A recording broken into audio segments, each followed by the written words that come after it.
हमारा finally student दरबार का सेशन नंबर 8 आज यहाँ पे हमारा स्टार्ट होने जा रहा है। टोटल 7 सेशन हम कंप्लीट कर चुके हैं। डेली हम यहाँ पे आधा घंटा पूरी की पूरी फैमिली के साथ यहाँ पर हम कुछ ना कुछ रिवाइज करते हैं और होप्सो जो हमारे सेशन चल रहे हैं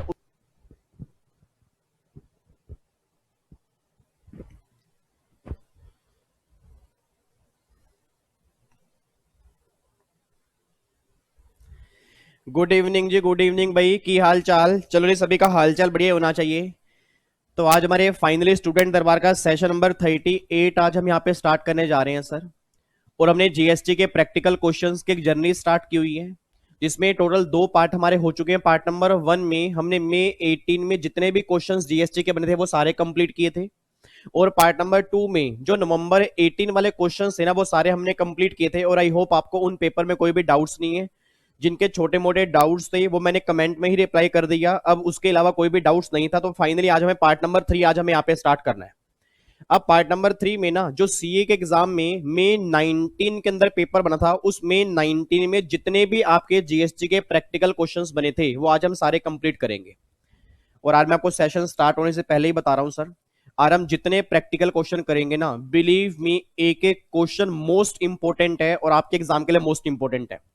आपको ना एक खुद फील होगा कि आज हम क्वेश्चन करेंगे ना, आप ये बात खुद बोलोगे, सर हमें ऐसा लग रहा है कि क्वेश्चन पक्का पक्का बनेंगे, क्योंकि क्वेश्चन बहुत बढ़िया है। क्वेश्चन बहुत बढ़िया तरीके से फ्रेम किए गए हैं। आपको दिखा दूंगा, अगर एग्जाम चाहे जुलाई में है चाहे दिसंबर में, कंफर्म आपके एग्जाम में से ना आज के पेपर में से पक्का पक्का क्वेश्चन बनेगा ही बनेगा। तो एक तो कैलकुलेटर आपके हाथ में हो, एक नोटबुक आपके हाथ में हो, और एक पानी की बोतल आपके हाथ में हो, और अगले आने वाले 50 मिनट वो सिर्फ मेरे ही हो और वो किसी के नहीं हो। इट मीन आपने 50 मिनट सिर्फ सेशन को ध्यान सुनना है, क्वेश्चंस आपने चेक करने हैं, क्वेश्चन के आंसर आपने देने हैं, उसके रिवाइज आंसर जो होंगे, रिवाइज आंसर आज हम यहाँ पे करेंगे, ठीक है नहीं। अच्छा, इधर सुना ध्यान से। अब सेशन को स्टार्ट करने से पहले ना एक छोटी सी बात मैं और क्लियर कर दूं। कल मैं सुबह 10 से 11 बजे कस्टम के अमेंडमेंट क्लास डालूंगा जी। और मैंने पहले भी कहा था कि कस्टम के अंदर इस बार ज्यादा अमेंडमेंट नहीं है। इट मीन जो आपने दिसंबर 19 में कस्टम पढ़ा था वही सेम कस्टम आपका जुलाई 20 के लिए एप्लीकेबल है। सिर्फ गिनी चुनी 6 अमेंडमेंट्स हैं। अब बहुत सारे बच्चे जिन्होंने कस्टम का सप्लीमेंट देखा होगा ना, वो ये बात बोलेंगे, सर कस्टम के सप्लीमेंट में तो 3 अमेंडमेंट्स हैं। यस, इट मींस अगर आपके सीएस प्रोफेशनल के कस्टम के सप्लीमेंट की बात करूंगा, जो आपके इंस्टीट्यूट ने अपलोड किया है, उसमें टोटल उन्होंने 3 अमेंडमेंट्स दी हैं। जबकि उस 3 अमेंडमेंट के अलावा भी कुछ छोटी मोटी अमेंडमेंट्स हैं जो कस्टम में हमारे एग्जाम के लिए एप्लीकेबल हैं। तो कल मैं उस वीडियो को डालूंगा सर, वो मैक्सिमम आधे घंटे की वीडियो होगी। तो आधे घंटे की कस्टम की अमेंडमेंट क्लास है, उसको देख के अपने कस्टम की रिवीजन कर लेना। अच्छा, कई बच्चे बोल रहे हैं सर कस्टम की रिवीजन हम कैसे करेंगे। सर देखो, अगर टाइम मिला तो मैं कस्टम की रिवीजन क्लास डाल दूंगा। मैं कमिटमेंट नहीं कर रहा, बट मैं कोशिश पूरी करूंगा, रिवीजन क्लास डाल दूंगा। अदरवाइज मैंने दिसंबर के लिए जितनी भी कस्टम की वीडियो अपलोड की थी वो सारी आप देख लो। उसके बाद बस ये आधे घंटे की अमेंडमेंट क्लास देख लेना, जुलाई 20 के लिए सारी कस्टम आपकी हो जाएगी।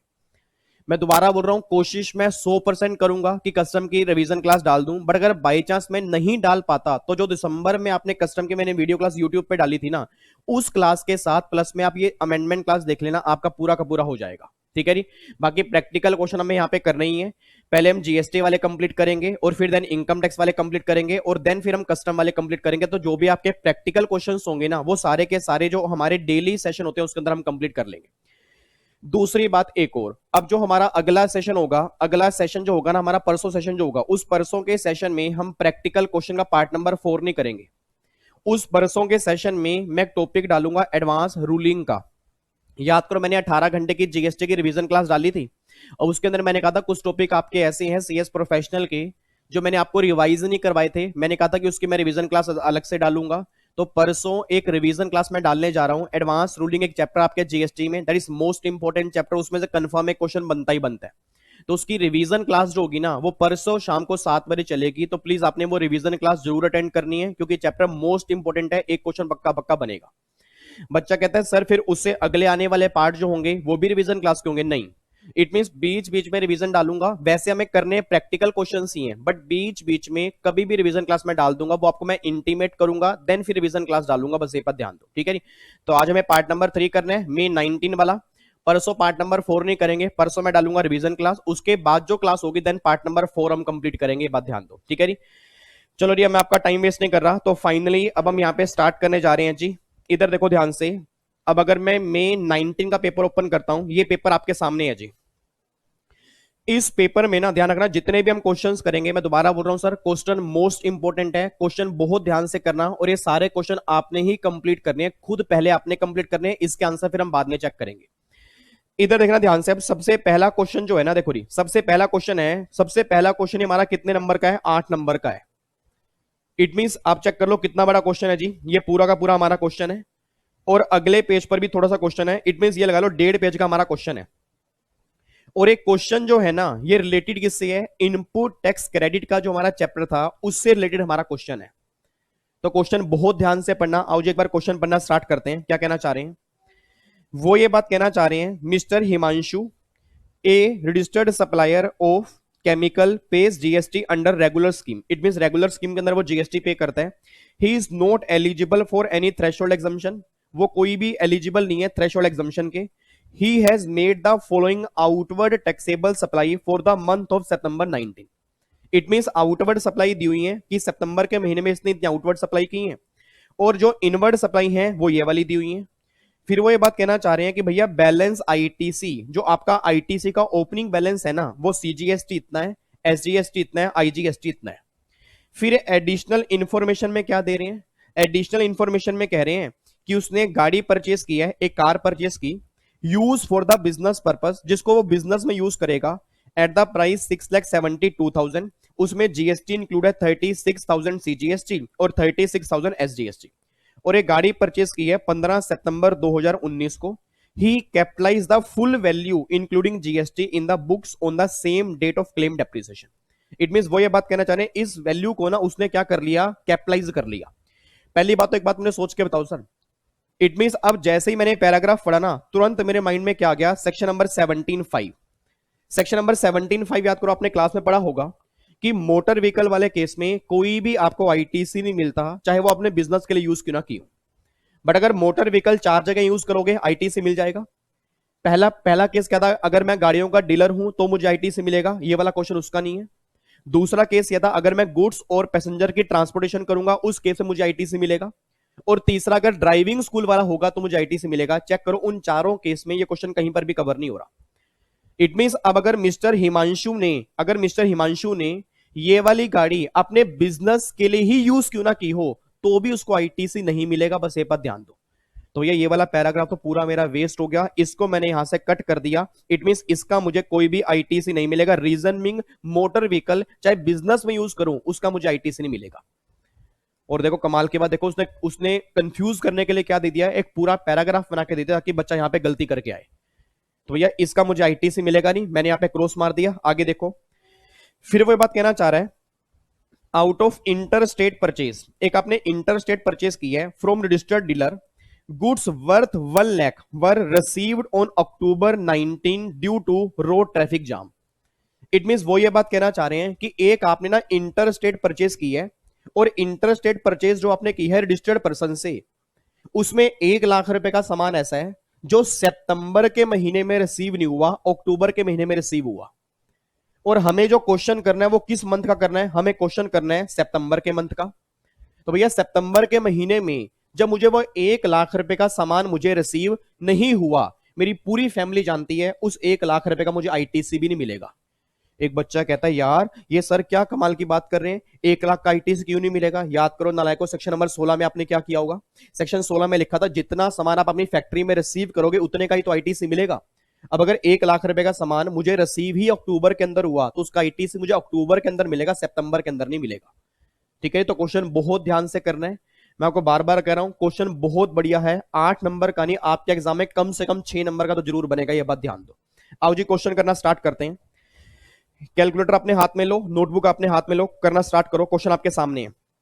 लो जी, आउटवर्ड सप्लाई है, it means intra state supply मैंने किया 25 लाख, और देखो यहाँ पे जीएसटी का रेट दिया हुआ है 9% सीजीएसटी, 9% एसजीएसटी, 18% आईजीएसटी। और वो कह रहे हैं जो भी इनवर्ड आउटवर्ड सप्लाई है वो आपकी एक्सक्लूसिव है, इट मीन उसके ऊपर जीएसटी लगाना है और आपने आईटीसी क्लेम करने की सारी कंडीशन सेटिस्फाइड की हुई है। तो मुझे बताना क्या है, compute the net GST, it mean मुझे नेट जीएसटी की पेमेंट बतानी है कि मुझे नेट जीएसटी कितना पे करना पड़ेगा। आओ जी क्वेश्चन करते हैं। सबसे पहले चेक करो, मेरी आउटवर्ड सप्लाई निकल के आ रही है 25 लाख और उसका 9%। तो अगर मैं 25 लाख का 9% निकालूंगा, कितना निकल के आ रहा है बताओ री फटाफट से। सर ये निकल के आ गया 2,25,000 पे सीजीएसटी और 2,25,000 पे एसजीएसटी। सोच के बताना, ये 2,25,000 पे जो मेरा सीजीएसटी एसजीएसटी आया है, इतना पैसा मुझे गवर्नमेंट से लेना है या इतना पैसा मुझे गवर्नमेंट को देना है? आवाज नहीं आ रही सर। इतना पैसा मुझे गवर्नमेंट को देना है या इतना पैसा मुझे गवर्नमेंट से लेना है? लेना है मुझे। नालायक एक बच्चा कह रहा है पैसा मुझे गवर्नमेंट से लेना है। सर ये आउटवर्ड सप्लाई है। आउटवर्ड सप्लाई का मतलब क्या होता है कि मैंने कस्टमर से जीएसटी लिया और फिर मुझे गवर्नमेंट को देने जाना है, तो इतना पैसा मुझे गवर्नमेंट को देना है। और इतने सारे लेक्चर हमने क्लास में कंप्लीट किए थे। नालायकों एक बात मुझे सोच के बताओ, मुझे गवर्नमेंट से पैसा लेना है, वो इनवर्ड सप्लाई से पता लगेगा, आउटवर्ड सप्लाई से पता नहीं लगेगा। ठीक है ना? तो भैया 2,25,000 पे मुझे सीजीएसटी के देने हैं और 2,25,000 पे मुझे एसजीएसटी के देने हैं। आगे देखो जी, फिर इंटर स्टेट सप्लाई है, कितने की है? 5 लाख की। उसका 18 से कितना हो गया? 90,000 रुपए का मुझे आईजीएसटी देना है। तो मुझे गवर्नमेंट को देना क्या क्या है? सीजीएसटी 2,25,000, एसजीएसटी 2,25,000 और आईजीएसटी कितना देना है? मुझे 90,000 रुपए का आईजीएसटी देना है। आगे देखो जी, फिर अगली मेरी सप्लाई है इनवर्ड सप्लाई। चेक करो, intra state purchase of goods from registered dealer. It mean मैंने कोई इंट्रा स्टेट परचेज किया रजिस्टर्ड डीलर से, तो 14 लाख रुपए का 9%, मतलब 1,26,000 पे मैंने सीजीएसटी दिया होगा, 1,26,000 पे मैंने एसजीएसटी दिया होगा, तो इसका मुझे क्या मिलेगा? क्रेडिट मिलेगा। इट मीन इतना पैसा मुझे गवर्नमेंट से लेना है। आगे देखो, फिर वो कह रहे हैं intra state purchase of goods from unregistered dealer. Oh my God, it means अगर मैंने कोई सामान परचेज किया अनरजिस्टर्ड डीलर से, तो सोच के बोलना, क्या उसने मुझसे जीएसटी चार्ज किया होगा? नहीं चार्ज किया होगा। और अगर मुझसे जीएसटी चार्ज ही नहीं किया होगा तो उस केस में आईटीसी की बात ही नहीं होगी। देखो यहां पे जीएसटी नहीं लगेगा, कोई भी आईटीसी की बात नहीं होगी। अब एक बच्चा सामने बैठा, बच्चा कह रहा है भाई सर मेरी बात नहीं सुन रहे यार, सर को बताओ ना कि अगर कोई सामान हमने अनरजिस्टर्ड पर्सन से परचेज किया होता है उस केस में तो रिवर्स चार्ज लगता है। नालायक को याद करो, सेक्शन 9(4) जो आपने किया होगा कि अगर मैंने अनरजिस्टर्ड पर्सन से कोई सामान परचेज किया उस केस में रिवर्स चार्ज हर केस में नहीं है। आपको मैंने पहले भी कहा था, एक नोटिफिकेशन आ चुकी है, वो नोटिफिकेशन सिर्फ रियल एस्टेट वाले केस में एप्लीकेबल होगी और किसी केस में 9(4) नहीं लगता। तो यहां पे 9(4) भी एप्लीकेबल नहीं है। गलती से भी ये मत बोल देना कि भैया अगर मैंने सामान परचेज किया अनरजिस्टर्ड से तो आरसीएम लग जाएगा 9(4) का। 9(4) में नो डाउट आरसीएम लगता है, बट आरसीएम हर केस में एप्लीकेबल नहीं है। एक नोटिफिकेशन है रियल एस्टेट वाली, उस केस में 9(4) लगेगा और किसी केस में 9(4) नहीं लगेगा। तो अगर 9(4) एप्लीकेबल नहीं है, फॉरवर्ड चार्ज एप्लीकेबल नहीं है, तो उस केस में कोई भी जीएसटी एप्लीकेबल नहीं होगा। तो यहां पे 2 लाख रुपए मैंने कट कर दिया। अगला देखो रिव्यू, इंटर स्टेट परचेज की है और ये परचेज आपने की है रजिस्टर्ड डीलर से। अब ये परचेज आपने की है 4 लाख। अब गलती से भी 4 लाख पे जीएसटी मत लगा देना, गलती से भी 4 लाख पे जीएसटी मत लगा देना। रीजन उसने एडिशनल इंफॉर्मेशन में बोला है कि 1 लाख रुपए का इंटर स्टेट परचेज ऐसी है जो अभी तक मेरे को रिसीव नहीं हुई। सर बहुत ध्यान से पढ़ना, उसने क्या बोला है? Inter state purchase. It means उसने इंट्रा स्टेट की बात नहीं की। पहली बात तो ये, इट मींस वो ये बात कह रहे हैं कि जो ऊपर आपको इंटर स्टेट परचेज दी है ना, उसमें से 1 लाख रुपए की परचेज ऐसी है जो सामान अभी मुझे रिसीव नहीं हुआ। और अगर वो सामान मुझे अभी रिसीव ही नहीं हुआ तो सितंबर के महीने में उसका मुझे आईटीसी मिलेगा नहीं। और अगर उसका मुझे आईटीसी नहीं मिलेगा तो 4 लाख माइनस में 1 लाख, बैलेंस कितना रह गया? 3 लाख। तो इस 3 लाख का 18 कितना हो गया? 54,000। ये पैसा मुझे गवर्नमेंट से लेना है। अब एक बार चेक करो, मुझे गवर्नमेंट से लेना क्या क्या है जी? मुझे गवर्नमेंट से 1,26,000 पे तो एसजीएसटी लेना है, सीजीएसटी लेना है, और 54,000 क्या लेना है? आईजीएसटी। अब इतना मुझे पहले का लेना है, इतना मुझे पहले का लेना है। अब चेक करो, 95,000 प्लस में 126, टोटल मुझे गवर्नमेंट से लेने हैं 2,21,000 रुपए। ऐसे ही फिर यहां पे 60,000 एसजीएसटी के, 126 ऐड करूंगा, 186 मुझे गवर्नमेंट से लेने हैं एसजीएसटी के, और 50,000 मेरा आईजीएसटी है, 54 मुझे और लेने हैं, तो 1,04,000 मुझे गवर्नमेंट से लेने हैं आईजीएसटी के। तो भैया मुझे पैसा गवर्नमेंट से लेना कितना है वो मुझे पता लग गया। और मुझे पैसा गवर्नमेंट को देना कितना है वो मुझे पता लग गया। अब लेने को देने से एडजस्ट हमें करना है, उसके बाद जो हमारी नेट पेमेंट आएगी ना वो हमारा आंसर होगा। और ये कई बच्चे जिन्होंने फाइल डाउनलोड कर रखी है, नालायक कई बच्चे आंसर देख रहे हैं, मैं आपको बार बार कह रहा हूं सर ये आंसर गलत तो दिए होंगे, क्योंकि ये आंसर मई 19 के हिसाब से है, हमारा पेपर जुलाई 20 में है। और मई 19 में जब ये क्वेश्चन बना था ना, उस टाइम यूटिलाइजेशन का ना तो ऑर्डर था और ना ही मैनर नए वाला था। अब सोच के बोलना, अब यूटिलाइजेशन में ऑर्डर भी आ चुका है और मैनर भी नए वाला आ चुका है, तो मैं उसके अकॉर्डिंग आंसर करना है। तो जो बच्चे आंसर देख रहे हैं, प्लीज आपसे रिक्वेस्ट है आप खुद करके देखो, फिर जो आंसर निकल के आएगा ना फिर वो मैच करेंगे। आओ जी एक बार चेक करते हैं, इधर देखो ध्यान से। अब यहां पे एक बार चेक करो क्रेडिट कितना आ रहा है जी, यहां पे एक बार चेक करते हैं, मैं यहां लिख देता हूं, ये लो जी।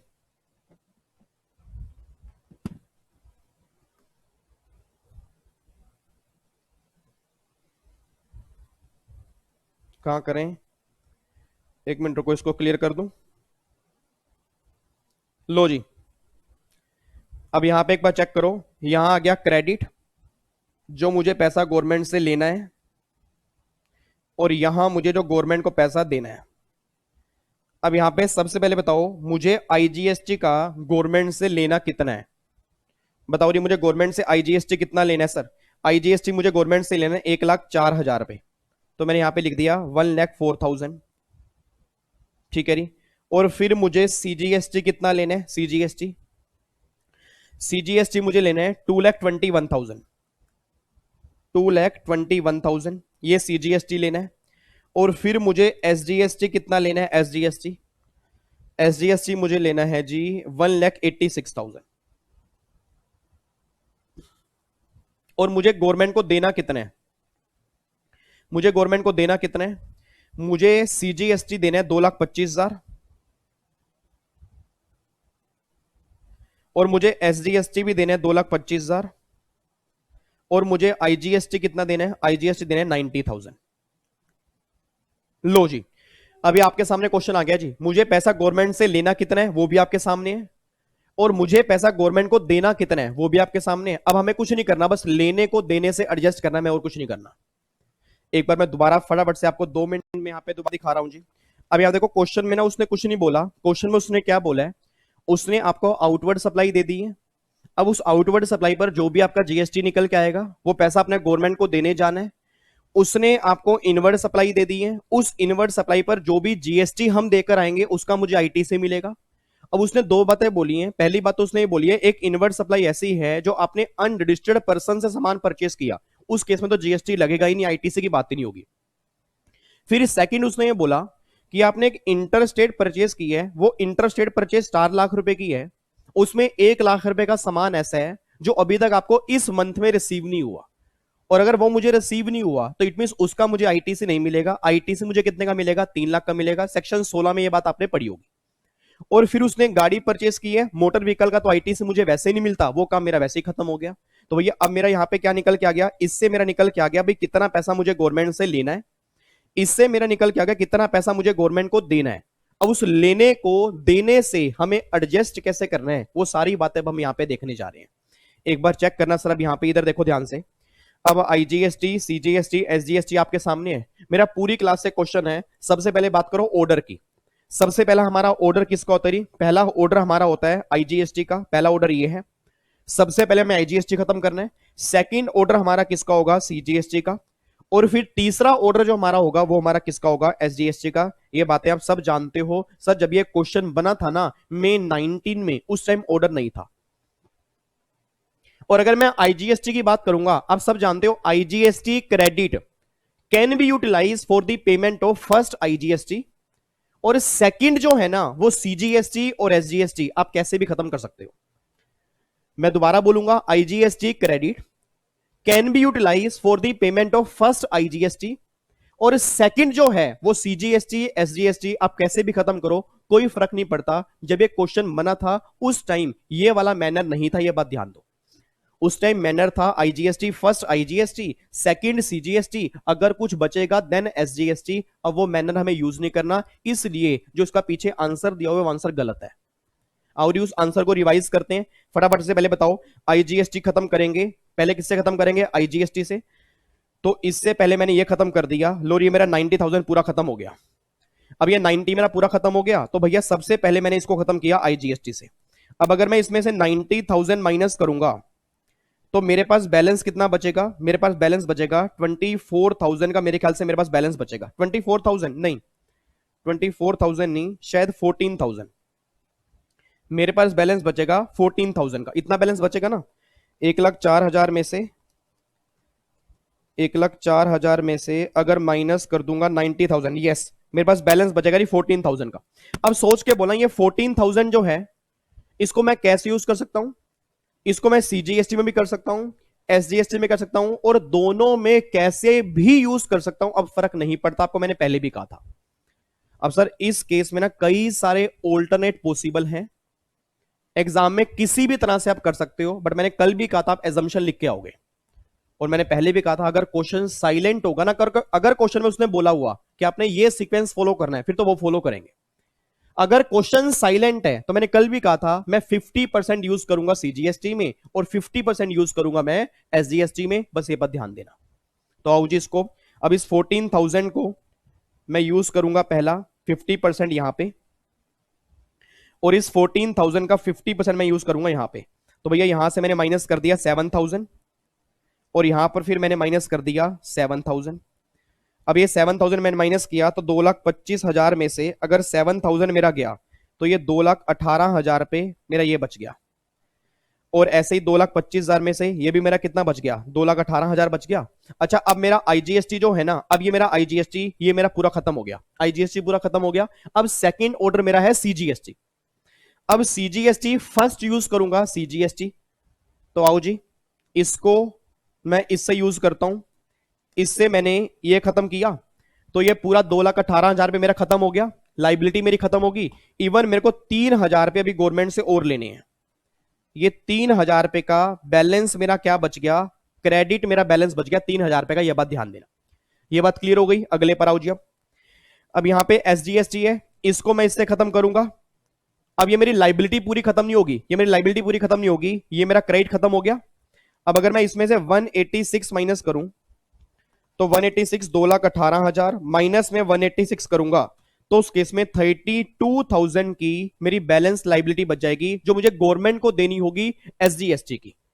एक बच्चा बोल पड़ा, कहता सर आप गलत कह रहे हो, जो आपका 3,000 रुपए का सीजीएसटी बचा है उसको आप इससे यूज कर लो ना। सर ये बात आपने कहां पढ़ी है नालायक को? आपको मैंने पहले भी कहा था सीजीएसटी क्रेडिट एसजीएसटी में यूज नहीं होगा, और एसजीएसटी क्रेडिट कभी सीजीएसटी में यूज नहीं होगा। तो ये इस क्वेश्चन का जो आंसर बनेगा वो आंसर क्या बनेगा? आंसर ये बनेगा 3,000 रुपए का क्रेडिट मेरा बचा है और 32,000 की लाइबिलिटी मेरी बन रही है। वो किसकी बन रही है? मेरी एसजीएसटी की बन रही है। एक बच्चा कहता है सर ऐसा भी तो हो सकता था कि भैया जो ये 14,000 है, इस 14,000 को हम पहले खत्म कर लेते पूरा एसजीएसटी से, या कुछ पोर्शन हम उससे खत्म करते कुछ उससे खत्म करते। सर मैंने पहले भी कहा था कैसे भी खत्म करो, मुझे कोई दिक्कत नहीं है, क्योंकि लॉ में अब कहीं नहीं लिखा आपने 50-50 करना है। बट क्वेश्चन साइलेंट है उसलिए 50-50 कर रहा हूं। बाकी आपको जैसे भी करना हो आप वही नोट लिख के आओगे कि भैया मैंने ये एज्यूम किया है कि इस तरह से मैं यूज करूंगा, कहीं भी कोई दिक्कत नहीं है, एग्जामिनर गलत कर नहीं सकता। ठीक है जी? तो भैया मैंने 50-50 की है, आप एग्जाम में 50-50 करो, 60-40 करो, पहले एसजीएसटी करो, पहले सीजीएसटी करो, पहले कैसे भी करो, मुझे कोई दिक्कत नहीं है। बट ये बात ध्यान रखना कि आईजीएसटी पहले आईजीएसटी में होगा, उसके बाद कैसे भी करो, मुझे कोई दिक्कत नहीं है। ठीक है जी? अब इसका नया आंसर जो बनेगा ना, उसका नया आंसर ये वाला बनेगा। ठीक है जी? एक बार दोबारा देख ले, एक बार दोबारा देख ले जी, एक बार दोबारा फटाफट समझ लो जी। 1,04,000 पे है, इसको मैंने खत्म किया 90, ये मेरा पूरा खत्म हो गया, बैलेंस मेरा 14 बचा। अब इस 14 से 7 मैंने खत्म किया, अब ये 2,18,000 2,18,000, फिर मैंने सीजीएसटी खत्म किया, मेरा बैलेंस 3,000 रुपए का बैलेंस बच गया। और यहां पे फिर मैंने एसजीएसटी खत्म किया तो मेरा क्रेडिट तो सारा खत्म हो गया। लाइबिलिटी मेरी कितनी आ रही है? 32,000 की मुझे एसजीएसटी की पेमेंट करनी होगी। कहां से पेमेंट करनी होगी? ई कैश लेजर जो होगा उससे मुझे पेमेंट करनी पड़ेगी, बस ये पर ध्यान दो। तो अब जाके हमारा क्वेश्चन ये अब जाके मेरा खत्म होता है जो हमारे पेपर में 8 नंबर का आया था। बच्चा कहता है सर एक बार इसका आंसर दिखा दो। इसका आंसर क्या दिया हुआ है ये देख लो जी। इसका आंसर क्या दिया हुआ है? इसका आंसर देखो ये दिया हुआ है, आपको मैं दिखाऊं, ये देखो जी, ये 2,25,000 ये हमने भी निकाला है, 2,25,000 और ये 90,000, ये मेरी क्या निकल के आ रही है कि भैया कितना पैसा मुझे गवर्नमेंट को देना है। और गवर्नमेंट से लेना कितना है? 2,21,000। फिर 1,86,000, फिर ये 1,04,000। अब इन्होंने ना देखो वही तरीका यूज किया हो पुराने वाला, इन्होंने पुराने वाला यूज किया हुआ है, ना तो इन्होंने ऑर्डर फॉलो किया ना ही इन्होंने नए वाला मैनर फॉलो किया, उसके अकॉर्डिंग इन्होंने आंसर इतना निकाल रखा है, इसके अकॉर्डिंग इन्होंने आंसर इतना निकाल रखा है। सर मैं दोबारा बोल रहा हूं, आंसर ये एज पर ओल्ड लॉ है, हमें एज पर न्यू लॉ करके आना है, ठीक है ना। और एज पर न्यू लॉ जो हमारा आंसर निकल के आएगा वो हमारा आंसर इस बेस पे निकल के आएगा, ये बात ध्यान दो। और अब कोई बच्चा ना तो कमेंट बॉक्स में आर्ग्यूमेंट करेगा कि सर मैं ऐसे भी खत्म कर लूं ऐसे कर लूं, आप कैसे भी खत्म करो मुझे कोई दिक्कत नहीं है, बट जैसे भी आप खत्म करोगे आपको नोट्स के अंदर लिख के आना है कि आपने पैटर्न क्या यूज किया है। और अगर नोट्स के अंदर नहीं लिख के आओगे एग्जाम में काटा बजेगा, क्योंकि आपने उसको बताया ही नहीं है आपने यूज कैसे किया है। मेरी बात समझ में आ रही है? तो ये जाके हमारा क्वेश्चन अब खत्म हो जाता है, कोई दिक्कत तो नहीं है, पक्का पक्का आगे बढ़ सकते हैं। लोरी फाइनली अब जाके हमने एक क्वेश्चन पूरा कंप्लीट कर लिया, और अप्रोक्सीमेट ये लगा लो हमारे 20 से 25 मिनट हो चुके हैं एक क्वेश्चन के अंदर, बट कोई दिक्कत वाली बात नहीं है, क्वेश्चन बहुत बढ़िया था। आपके एग्जाम में सेम लेवल पे क्वेश्चन बनेंगे तो आप गलती मत करके आना, अगर सेम ऐसा क्वेश्चन बनेगा तो गलती आपसे होनी नहीं चाहिए, ठीक है जी। अगला आओ जी, अगला क्वेश्चन नंबर 2 पे आओ जी। अब क्वेश्चन नंबर 2 देख लो जी। क्वेश्चन नंबर 2 आपका है एग्जाम्शन का, क्वेश्चन नंबर 2 आपका है एग्जाम्शन का। एक बार चेक करते हैं, वो कहना चाह रहे हैं अपना बैंक लिमिटेड, अपना bank limited A schedule commercial bank, एक शेड्यूल कमर्शियल बैंक है, has furnish the following detail for the month of अगस्त 19, उसने अगस्त 19 के महीने में ये डिटेल उसने फर्निश की है। Extended housing loan to its customer, उसने अपने कस्टमर को लोन दिया 100 करोड़ रुपए का, ऊपर वैल्यू करोड़ में है, 100 करोड़ रुपए का लोन दिया। Processing fees collected from its customer वो है 20 करोड़ की, कमीशन कलेक्टेड फ्रॉम कस्टमर वो भी 30 करोड़ का है, interest income on credit card वो 40 की है, interest receive on housing loan वो 25 की है, और minimum balance charges collected from current account and saving account holder वो 1 करोड़ रुपए का है। उसने बोला compute the value of taxable supply, give reason with suitable assumption, इसकी वैल्यू ऑफ टैक्सेबल सप्लाई निकाल दो और रीजन मुझे साथ में दो, और अगर कोई लॉजिकल एजम्पशन अगर आपको लेनी पड़ती है आप एजम्पशन ले लो, हमें कोई दिक्कत नहीं है। और एक क्वेश्चन हमारे एग्जाम में कितने नंबर का आया हुआ है सर? ये क्वेश्चन 6 नंबर का है। अब देखो ऐसे ऐसे क्वेश्चन 6 नंबर के आते हैं सर, और बच्चा पता क्या कहता है पेपर मुश्किल आ रहे हैं। अब ये पेपर उसके लिए मुश्किल है जिसने घर से प्रैक्टिस ही नहीं की होगी प्रैक्टिकल क्वेश्चंस की, तो मुश्किल तो बनेगा बनेगा ना। और मेरा रीजन सिर्फ एक ही है कि जब तक आपके एग्जाम ना होना तब तक मैं डेली आऊं और इतने प्रैक्टिकल क्वेश्चन करवा दूं, इतने प्रैक्टिकल क्वेश्चन करवा दूं, आप जब एग्जाम देखो ना आपको ये लगे कि भाई साहब एडवांस टेक्स्ट का पेपर तो हमें कुछ लगा ही नहीं। मेरे दिल की इच्छा ही है, अब मुझे नहीं पता ऐसा होगा नहीं होगा, बट दिल से पढ़ा रहा हूं और उम्मीद करता हूं आप भी दिल से पढ़ रहे हो, और उम्मीद करता हूं कि जो हम ये हार्डवर्क कर रहे हैं ना इसका रिजल्ट पक्का मिलेगा। इधर देखो ध्यान से, अब सर एक बात मैंने सोच के बोलना, अब यहां पे इस बैंक ने लोन दिया कस्टमर को, पहली बात तो अगर लोन दिया तो आप सब जानते हो मनी और सिक्योरिटी ना तो गुड्स में कवर है ना ही सर्विस में कवर है। आपको मैंने पहले भी कहा था कि अगर कोई बैंक लोन देगा तो भैया लोन का मतलब क्या होता है कि अगर मैंने आपको 100 लाख रुपए का लोन दिया तो आपके हाथ में 100 लाख रुपए आ गए, इसके लिए कुछ एडिशनल कंसीडरेशन इस टाइम चार्ज नहीं हुआ, तो इस 100 लाख रुपए के ऊपर कोई भी जीएसटी की बात नहीं होगी, तो इस 100 लाख रुपए हमारी वैल्यू नहीं बनेगी। रीजन मीन ये मनी है, और मनी ना तो गुड्स में कवर है और ना ही सर्विस में कवर है। उसके बाद प्रोसेसिंग फीस याद करो, जब हमने एग्जाम्शन की एंट्री क्लास के अंदर की थी, एंट्री नंबर 27 अगर आपको ध्यान आती हो, एंट्री नंबर 27 के अंदर मैंने कहा था इंटरेस्ट जो होगा, इंटरेस्ट आपका एग्जाम्प्ट है जीएसटी में, प्रोसेसिंग फीस एग्जाम्प्ट नहीं है, कमीशन एग्जाम्प्ट नहीं है, और अगर इंटरेस्ट क्रेडिट कार्ड इशू करने पर है वो भी एग्जाम्प्ट नहीं है, अगर आपको ध्यान आता हो। बच्चा कह रहा है सर हमें ध्यान नहीं आ रहा, आप अगर हो सके ना तो हमें एग्जाम्शन नोटिफिकेशन दिखा दो ताकि हमें कुछ याद आ जाए।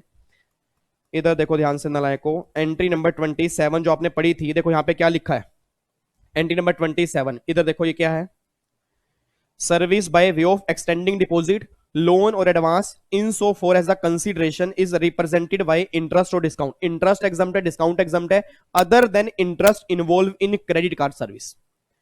और ये बात मैंने आपको वहां पे जोर देके बोली थी कि क्रेडिट कार्ड सर्विस पे जो भी इंटरेस्ट होगा ना वो एग्जाम्प्ट नहीं है, इट मींस उस वैल्यू पे जीएसटी लगेगा।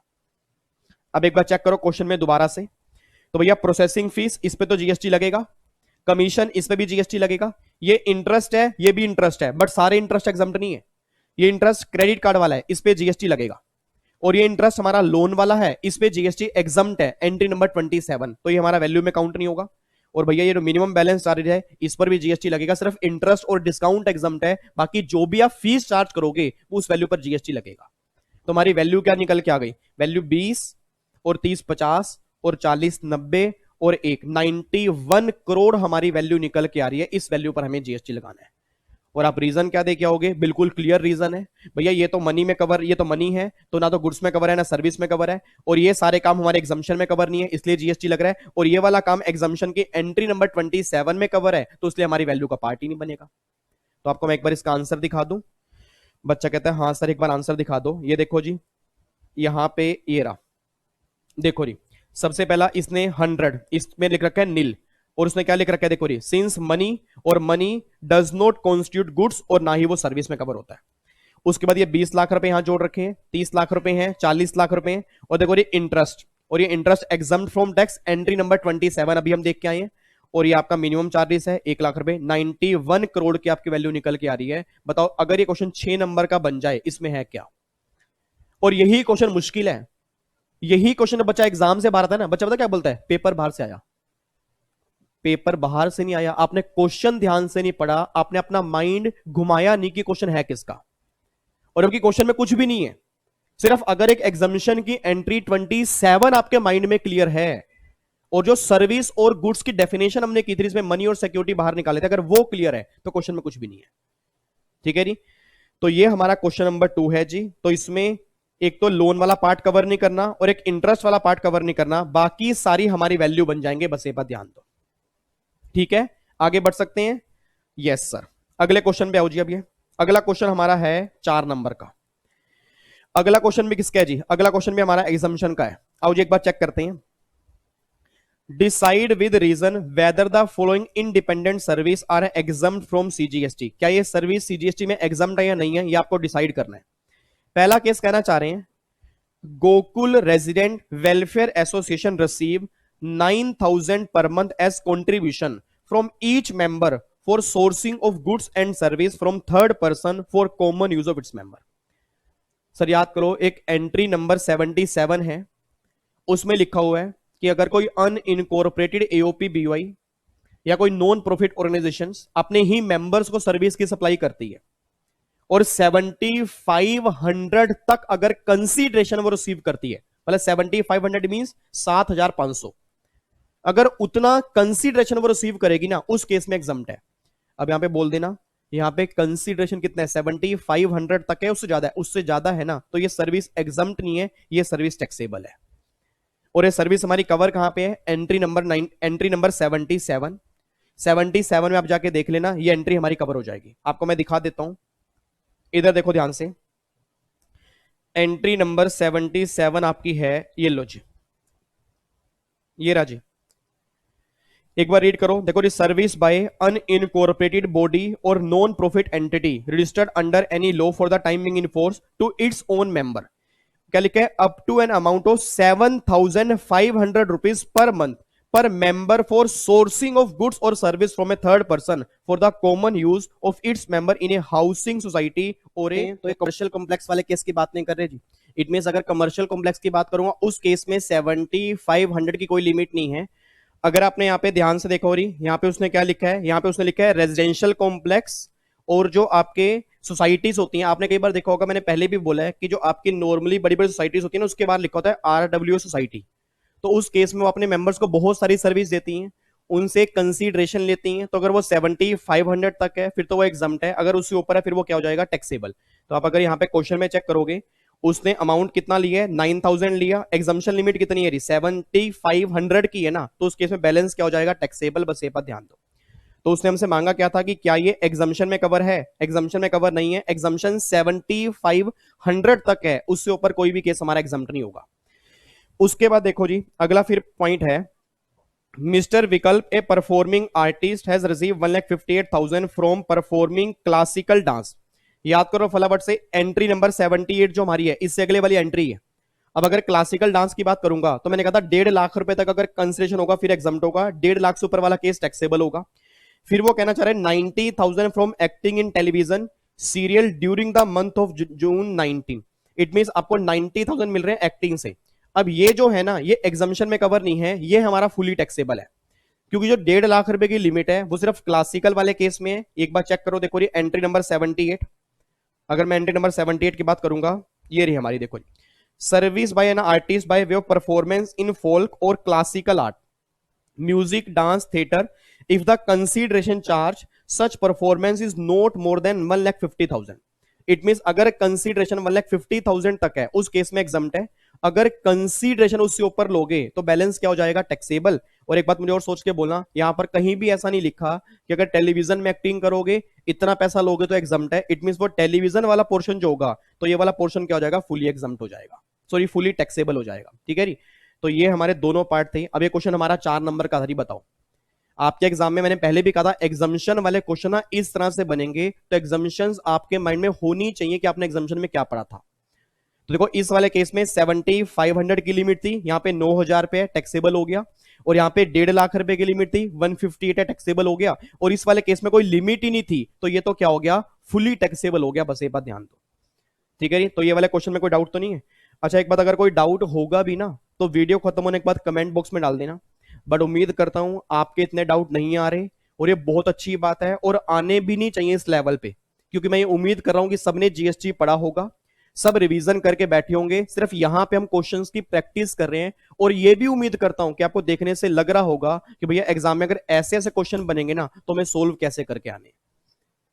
और कई बच्चों को ना अभी भी लग रहा है सर एग्जाम में से मुश्किल क्वेश्चन बनेंगे, सर ये एग्जाम के ही क्वेश्चन है, और जो आपको लग रहा है ना मुश्किल बनेंगे, आपको सारे पेपर करा दूंगा, इतने क्वेश्चन प्रैक्टिस करवा दूंगा ना हर पेपर के, आपको अगर लगेगा भी ना इससे मुश्किल, वो बन ही नहीं सकता। क्योंकि आप खुद सोचो जब ऐसे ऐसे क्वेश्चन हमारे एग्जाम के अंदर बनेंगे तो इससे मुश्किल और कैसे बनेंगे फिर। ठीक है जी, अगले क्वेश्चन पे आओ जी। अब अगला क्वेश्चन देखो जी, क्वेश्चन नंबर 7 हमारा क्या है, examine the following independent cases of supply of goods and service and determine the time of issue of invoice. हमें इनवॉइस इशू करने का टाइम बताना है। सर ध्यान से, टाइम ऑफ सप्लाई नहीं बताना, उसने टाइम ऑफ सप्लाई नहीं बोला, उसने पॉइंट ऑफ टैक्सेशन नहीं बोला, वो कह रहा है इनवॉइस इशू करने की टाइम लिमिट क्या होगी ये बता दो इन दोनों केस में। और ये क्वेश्चन कितने नंबर का है, 4 नंबर का। आओ जी एक बार चेक करते हैं। सबसे पहला है, शक्ति enterprise Kolkata entered into a contract with Suraj enterprise. मतलब एक शक्ति एंटरप्राइज ने सूरज के साथ एक कॉन्ट्रैक्ट किया, किस चीज का, सूरत for supply of goods. It means वो गुड्स की सप्लाई करेगा। ऑन 3 अक्टूबर 19 यहां पे कर लो, the goods were remove from the factory at Kolkata on 11 October. As per the agreement goods deliver हुए 31 अक्टूबर को, और उसको रिसीव हो गए 14 अक्टूबर को। अब ये कहना चाह रहे हैं इनवॉइस इशू करने की टाइम लिमिट क्या है। सर याद करो गुड्स वाले केस के अंदर मैंने 2 केस बताए थे, अगर सप्लाई में मूवमेंट इन्वॉल्व करेगा, अगर सप्लाई में मूवमेंट इन्वॉल्व करेगा तो इनवॉइस काटना पड़ेगा रिमूवल या उससे पहले, और अगर मूवमेंट इन्वॉल्व नहीं करेगा फिर इनवॉइस कब काटना पड़ेगा, डिलीवरी या उससे पहले। तो इस क्वेश्चन में सोच के बोल देना, क्या इस क्वेश्चन में मूवमेंट इन्वॉल्व कर रहे हैं, नहीं कर रहा, यस इन्वॉल्व कर रहा है। वो साफ साफ कह तो रहा है कि मैंने आपसे कॉन्ट्रैक्ट किया कि मैं आपका सामान सप्लाई कराऊंगा। अब अगर मैं आपका सामान सप्लाई कराऊंगा तो इट मींस क्या है, गुड्स में मूवमेंट इन्वॉल्व कर रहा है, और अगर गुड्स में मूवमेंट इन्वॉल्व करेगा तो उस केस में इनवॉइस काटना पड़ेगा रिमूवल की डेट या उससे पहले। बस ये बात ध्यान दो। तो भैया रिमूवल आपने कब किया है, रिमूवल आपने किया है 11 अक्टूबर ना, तो इनवॉइस काटना पड़ेगा 11 अक्टूबर या उससे पहले, ये बात ध्यान दो। उसके बाद देखो ये अगला केस क्या है, trust end fund limited. Trust end fund limited an event management company has provided its service for the event at Kapoor Film Agency, Mumbai on 5th June 18, और payment for the event was made on 19th June 18। वो ये बात कहना चाह रहे हैं invoice कब काटना है। सर एक बात मैंने सोच के बोलना, अब यहाँ पे इनवॉइस हमें कब काटना, को मैंने पहले भी कहा था, इन दोनों में से जो भी अर्लियर होगा उसके 30 दिन के अंदर अंदर हमें इनवॉइस काटना होगा। अब इसमें से हमारा अर्लियर क्या निकल के आ रहा है, 5 जून निकल के आ रहा है, तो भैया 5 जून से आप 30 दिन लगा लो, तो 5 जून से अगर मैं 30 दिन लगाऊंगा तो अप्रोक्सीमेट 5 जुलाई या उससे पहले मुझे इनवॉइस काटना पड़ेगा। इस क्वेश्चन में ना बच्चे को डाउट आता है, मैं दोबारा बोल रहा हूं, गलती से भी टाइम ऑफ सप्लाई मत निकाल देना। उसने टाइम ऑफ सप्लाई की बात निकालने की नहीं, उसने बोला कि भैया इन दोनों केस में इनवॉइस कब काटना है। तो ये वाला केस तो हमारा गुड्स वाला है, ये वाला केस हमारा सर्विस वाला है, और सर्विस वाले केस में आप सब जानते हो कि हमें 30 दिन में इनवॉइस काटना पड़ता है, और बैंकिंग कंपनी वाले केस में 45 दिन। और ये 30 दिन 45 दिन कहां से काउंट करते हो, डेट ऑफ सप्लाई से। तो भैया डेट ऑफ सप्लाई नॉर्मली हमारी अर्लियर क्या निकल के आ रही है, 5 जून, तो अगर मैं इसके 30 दिन निकालूंगा तो 5 जुलाई या उससे पहले इस केस में इनवॉइस काटना पड़ेगा, ये बात ध्यान दो। आओ जी एक बार मैं आपको आंसर भी दिखा देता हूं ताकि आपको सेटिस्फेक्शन मिल जाए कि हम सही बोल रहे हैं। ये देखो ये पहला क्वेश्चन, तो ये देखो एग्जामिशन वाला, उसने बोला था ना कि 7500 है, तो 75 से ऊपर है तो इस केस में क्या हो जाएगा, टैक्सेबल, ये बात ध्यान दो। और देखो इसमें 1.5 लाख तक की एग्जम्पशन होती है, तो 1.5 लाख से ऊपर है टैक्सेबल, और टेलीविजन वाला क्या हो जाएगा, ये एग्जम्प्ट नहीं है, तो ये फुली टैक्सेबल होगा, ये बात ध्यान देना। उसके बाद फिर इनवॉइस वाला केस चेक करो। इनवॉइस वाले केस में उसने सबसे पहला केस बोला है, a registered person supplying taxable goods shall issue a tax invoice before और at the time of removal of goods for the supply of the recipient where the supply involve movement of goods. अब इसमें movement तो involve है ही है, तो invoice काटना पड़ेगा 11 अक्टूबर या उससे पहले, देखो वही आंसर दिया हुआ है। और सेकंड केस में उसने वही 30 दिन और 45 दिन की बात की है। अब 30 दिन 45 दिन कहां से, सप्लाई से, तो देखो 5 जून से अगर मैं 30 दिन काउंट करूंगा तो 5 जुलाई या उससे पहले मुझे इनवॉइस काटना पड़ेगा। ये क्वेश्चन हमारा है।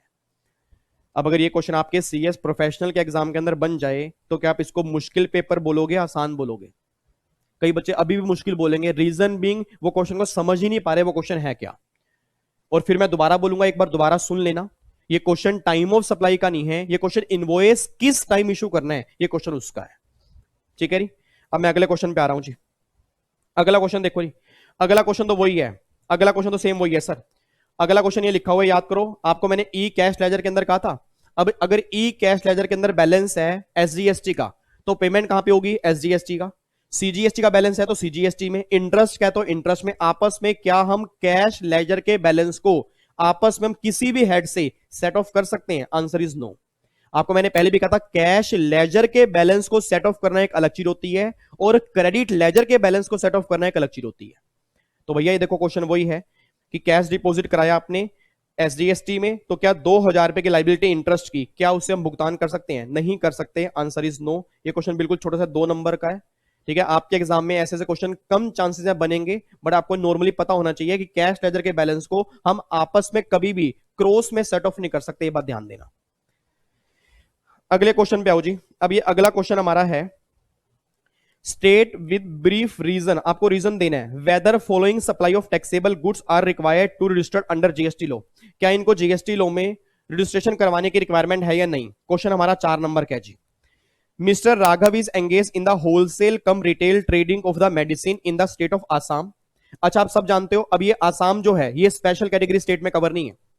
जब ये मई 18 का पेपर था, सॉरी मई 19 में, तो मई 19 में ना आसाम स्पेशल कैटेगरी स्टेट में कवर होती थी।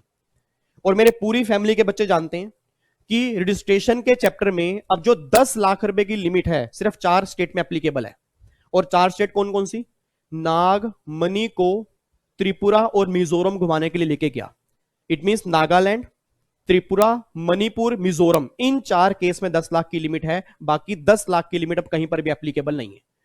और ये बात मैंने आपको क्लास के अंदर भी बताई थी कि अब special category state composite scheme के लिए 8 माननी है और रजिस्ट्रेशन के लिए सिर्फ 4 माननी है। तो भैया आसाम अब स्पेशल कैटेगरी स्टेट में कवर नहीं है। इट मींस अब अगर क्वेश्चन बनेगा तो आसाम नॉर्मल स्टेट में कवर होगा, लिमिट इस केस में 20 लाख रुपए की एप्लीकेबल होगी। देखो ये क्या लिखा हुआ है, mister Raghav is engage in the wholesale cum retail trading medicine in state of Assam. His aggregate turnover during financial year 9 lakh which consist 8 lakh as intra state supply, और 1 लाख रुपए जो है वो इंटर स्टेट सप्लाई है। लो जी, काम ही खत्म हो गया। अब भैया अगर इंटर स्टेट सप्लाई की है गुड्स की, आप सब जानते हो सेक्शन 24 में कवर है, करवाना मैंडेटरी है, तो इस केस में तो वैसे कोई लिमिट एप्लीकेबल नहीं है। एक बच्चा कहता है सर इंटर स्टेट अगर सप्लाई करेंगे तो 20 लाख रुपए की लिमिट एप्लीकेबल है ना? यस एप्लीकेबल है, अगर वो सर्विस की सप्लाई करते हो। सर अगर इंटर स्टेट आप सर्विस की सप्लाई करोगे फिर 20 लाख और 10 लाख की लिमिट एप्लीकेबल है। बट आपको मैंने पहले भी कहा था, अगर गुड्स की सप्लाई करोगे और वो हैंडीक्राफ्ट गुड्स नहीं है तो उस केस में कोई भी लिमिट एप्लीकेबल नहीं है, करवाना जरूरी है। तो आप क्वेश्चन चेक कर लो, ये क्वेश्चन मेडिसिन का है, हैंडीक्राफ्ट गुड्स नहीं है, नॉर्मल गुड्स की बात कर रहे हैं, तो इट मींस इस केस में करवाना मैंडेटरी है, क्योंकि उसने क्या बोला, इंटर स्टेट सप्लाई है 1 लाख रुपए की, चाहे इंटर स्टेट सप्लाई 10 रुपए की ही क्यों ना हो, सेक्शन 24 में करवाना मैंडेटरी है। उसके बाद देखो ये अगला point, SN Gupta of Rajasthan is engage in the trading of textile goods on his own account and also acting as an agent of Mr. Rishi of Delhi. His turnover financial year 17-18 is 12 lakh on his own account और 9 लाख रुपए है on the behalf of principal। बात ही खत्म हो गई जी। Section 24 याद कर लो। Section 24 के अंदर मैंने कहा था कि अगर कोई किसी पर्सन के बिहाफ पर काम करेगा, मतलब वो एजेंट है, तो एजेंट 24 में कवर हो जाएंगे। और अगर वो एजेंट 24 में कवर होंगे तो उस केस में करवाना मैंडेटरी है। यहां पे कोई भी 10, 20 और 40 लाख रुपए की लिमिट नहीं है। देखो कितना बढ़िया कंफ्यूज कर रहा है, कितना बढ़िया कंफ्यूज कर रहा है। अब जिसको यही नहीं पता कि ये दोनों केस 24 में कवर हैं, वो क्या करेगा, इन दोनों को एग्रीगेट करता रहेगा, दोनों 20 लाख से कम है, आंसर दे के आएगा नॉट लायबल फॉर रजिस्ट्रेशन। तो सर क्वेश्चन बहुत ध्यान से पढ़ना, मैं आपको बार बार कह रहा हूं, प्रोफेशनल लेवल पर अगर एग्जीक्यूटिव वाली या उससे छोटियां गलतियां करोगे ना तो सर वो सीएस आपको बनाएगा नहीं, फिर बिलीव में वो सीएस नहीं बनाएगा। अगर ऐसे ऐसे क्वेश्चंस में गलतियां करोगे तो फिर वो बोलेगा भी सीएस बनने के लायक नहीं हो। रीजन मीन क्योंकि क्वेश्चन एग्जीक्यूटिव लेवल के हैं और ये क्वेश्चन बिल्कुल सिंपल है, बट फिर भी बच्चा प्रोफेशनल का गलती करके आता है। रीजन मीन उसको लगता है मुझे सारा कुछ आता है और वो ये क्वेश्चन करके जाता ही नहीं, उसको लगता है मेरे एग्जाम में बहुत मुश्किल क्वेश्चन बनेंगे। ऐसा नहीं है सर, आपके एग्जाम में प्रैक्टिकल भी बनेंगे, प्रोविजन बेस्ड भी बनेंगे, तो आपको सब कुछ क्लियर होना चाहिए, बस ये बात ध्यान देना, ठीक है जी। तो ये भी 24 में कवर है, ये भी 24 में कवर है। आगे देखो फिर अगला केस हमारा क्या निकल के आ रहा है। अगला केस आ रहा है the person who are not eligible for composite scheme under section 10(2). वो कहना चाह रहे हैं कौन कौन से पर्सन कॉम्पोजिट स्कीम के एलिजिबल नहीं है। एक तो वही कैजुअल टैक्सेबल पर्सन है, और एक वही पान मसाला टबैको, अगर इनकी मैन्युफैक्चरिंग करोगे तो कॉम्पोजिट स्कीम नहीं ले सकते, और अगर आप इंटर स्टेट सप्लाई करना चाहते हो तो कॉम्पोजिट स्कीम नहीं ले पाओगे, ठीक है जी। उसके बाद अगर आप नॉन रेजिडेंट हो तो आप कॉम्पोजिट स्कीम नहीं ले सकते। उसके बाद फिर गवर्नमेंट ने कहा था कि कॉम्पोजिट स्कीम और कौन नहीं ले पाएगा, कॉम्पोजिट स्कीम और कौन नहीं ले पाएगा, सेक्शन 10(2) में इसकी कंडीशन थी ना। ये देखो जी, एक तो वो इंटरस्टेट वाले वो नहीं ले पाएंगे, और हाँ जो गुड्स आपके जीएसटी में नॉन टैक्सेबल हैं उसके लिए आप कॉम्पोजिट स्कीम नहीं ले सकते। इलेक्ट्रॉनिक कॉमर्स ऑपरेटर वाले वो कॉम्पोजिट स्कीम नहीं ले सकते, और वही नोटिफाइड गुड्स पान मसाला टबैको आइसक्रीम, अगर इनकी मैन्युफैक्चरिंग करते हो तो आप कॉम्पोजिट स्कीम नहीं ले पाओगे। तो इसमें 5 पॉइंट गिने चुने लिख के आने हैं, और आप चेक कर लो ये क्वेश्चन हमारा 5 नंबर का है। ये क्वेश्चन हमारा 5 नंबर का एग्जाम के अंदर बन चुका है, इसमें 5 पॉइंट लिख के आने थे। आगे देखो जी, list of the situation in which a credit note और debit note may be issued. किस केस में क्रेडिट नोट इशू करना है, किस केस में डेबिट नोट, ये सारी बात हम क्लास में कर चुके हैं, सेक्शन नंबर 34 अगर आपको ध्यान आता हो। और देखो क्वेश्चन कमाल का 5 नंबर का है। डेबिट नोट कब इशू करते हैं, अगर पहले वैल्यू कम थी, वैल्यू को बढ़ाना है, उस केस में डेबिट नोट। वैल्यू पहले ज्यादा है, उसको कम करना है, उस केस में क्रेडिट नोट। और debit note is a supplementary invoice, उस केस में आपको आईटीसी मिल जाता है। और आपको मैंने पहले भी कहा था डेबिट नोट में फायदा है, क्रेडिट नोट में नुकसान है। और क्रेडिट नोट इशू करने की लास्ट डेट क्या होती है, अगले साल की 30 सितंबर, अगर आपको ध्यान आता हो। और मैंने कहा था डेबिट नोट इशू करने की कोई भी लास्ट डेट नहीं होती, ये सारी बातें हमने क्लास में की थी। और डेबिट नोट क्रेडिट नोट के अंदर अमेंडमेंट भी आई थी कि भैया एक इनवॉइस के लिए more than 1 debit note, more than 1 credit note भी इशू कर सकते हो, और मोर देन 1 इनवॉइस के लिए आप एक डेबिट नोट और एक क्रेडिट नोट भी इशू कर सकते हो। ये अमेंडमेंट थी जुलाई वालों के लिए, आपको मैंने क्लास के अंदर बताई थी। तो वही सारी बातें बस लिख के आनी है। डेबिट नोट क्रेडिट नोट में सेक्शन 34 जो आपने क्लास में किया होगा ना, वो ही आपने एक्सप्लेन करके आना है। तो प्रैक्टिकल क्वेश्चन नहीं है, इसलिए मैं आपको यहां पे करवा नहीं रहा। ये बातें आप खुद भी पढ़ सकते हो डेबिट नोट क्रेडिट नोट के बारे में। अगर आपको इसका आंसर देखना है, ये आंसर आपको इसके अंदर आप चेक कर सकते हो, और ये नोट्स आपके पास हैं, लिंक मैंने दिया हुआ है, लिंक से आप डाउनलोड कर सकते हो जी।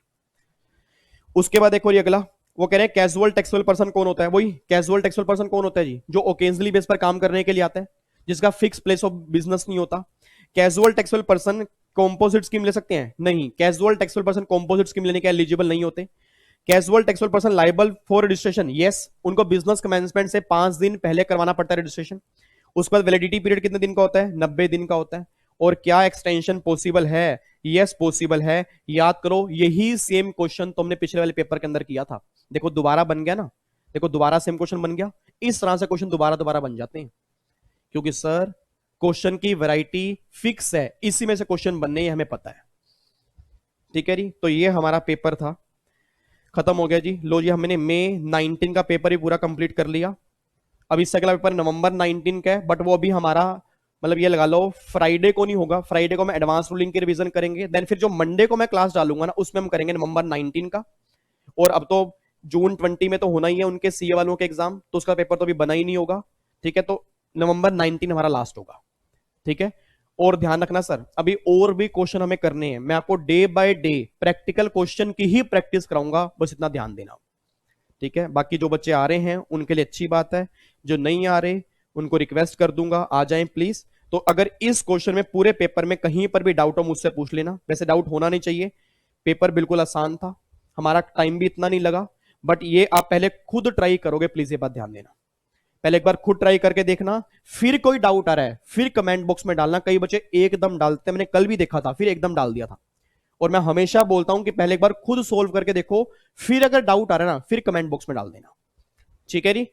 चलो तो फिर बाकी कस्टम की अमेंडमेंट क्लास यूट्यूब पे आ चुकी होगी, ठीक है जी।